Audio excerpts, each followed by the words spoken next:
My name is Natalie Telewiak. I'm a principal at MGA. My name is Suzanne Blair. I'm a principal at SERA Architects, and the project name is 1265 Borregas. MGA and SERA were brought together by Google initially, and the intention was really to balance out and complement the skill sets of both MGA and SERA collectively. It was designed from both the inside out, starting at the desk, and the outside in. And it was this tension and this kind of creative opportunity to really think through the different lenses of what could ultimately inform the different decisions of the project. The 1265 Borregas project is 5 stories. It's a type 3A construction, and it explores 3 different structural prototypes. So on the south, where we have single height spaces, we have a direct CLT spanning from beam to beam. So it's a 7-ply CLT. In the center, in the team space, that really expands, and we have a 30 by 30 foot bay that's double height space, complemented with kind of a finer grain of 10-foot purlins that support 3-ply CLT between those larger beam spacing. And around the perimeter of the project is a cantilever. The cantilever around the perimeter is achieved in both kind of simple cantilever as well as a composite. So the south face of the building, there are some larger expanses of cantilever that have roof decks and also allow the building itself to be that solar shading. That's really important in terms of both controlling solar heat gain and connecting to the exterior, enhancing views. And that composite structure is an HBV structural connection between the concrete topping and the CLT itself. And so these different structural prototypes are complemented with that large 4-story, which looks like an atrium space. It's an interconnected space that connects 2 levels in the interior of the building. And this is where we're able to see those 2 primary structural prototypes come together.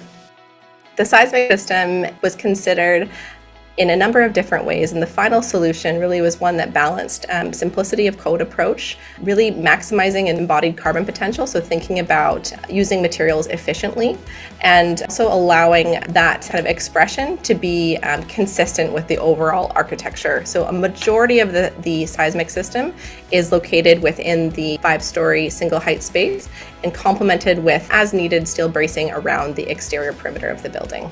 So many of the decisions for this project were really about the long-term value for Google and weaving in the experience and the flexibility that these different infrastructure systems might help with over time. I think mechanical and how we were serving, creating thermal comfort in the space is another one that we're really looking at long-term value. So not just first costs or energy performance, although those are of course factors, but thinking about long-term flexibility, knowing that the workplace of the future is going to evolve. The whole team space, the double height team space with a 30 by 30 grid is meant to be flexible over time. And then the mechanical and electrical data is all coming from the raised access floor so that you don't have anything moving overhead that 1, disrupts the beautiful timber structure, and then 2, doesn't need to be modified with walls and additional power poles or routing through the space over time. This project was a big first in many ways. Mass timber as the building material really came from Google. By putting material exploration at the forefront, what is the potential of exploring this material that's grown by the sun?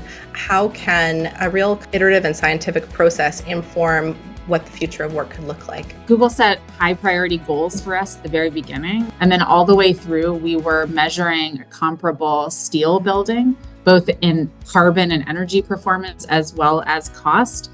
And the goals were set by different divisions within the specification. So can we meet or exceed budget performance in each of these criteria? As we look at cost, really throughout the project, we considered value. Part of that is the embodied carbon and the comparison to baseline building and in terms of performance, and also these kind of qualitative measures of productivity, of happiness, of the connection to nature. And so when we're looking at value, A big part of that is being competitive with traditional construction, but thinking beyond that as well in terms of the value of the workplace, value of the impact on each individual and each team within the space. When you think about their real focus on the user and how the user is going to be impacted by their environment, connecting that to a wood structure feels like a natural fit. You're limiting the amount of materials that you're putting into the building by allowing the structure to become the finished material, therefore creating a better indoor air quality for folks in those spaces, and then really designing this building for that daylight and views for the individual users and teams within the spaces, really balance the overall connection to nature and user health. This was also Google's first time doing a ground up building where they started both the interior architect and the core and shell architect at the start of concept design. So by setting up this kind of unique relationship between MGA and SERA and the rest of the design team, we were able to test all of these volumetric and systems decisions from these multiple perspectives.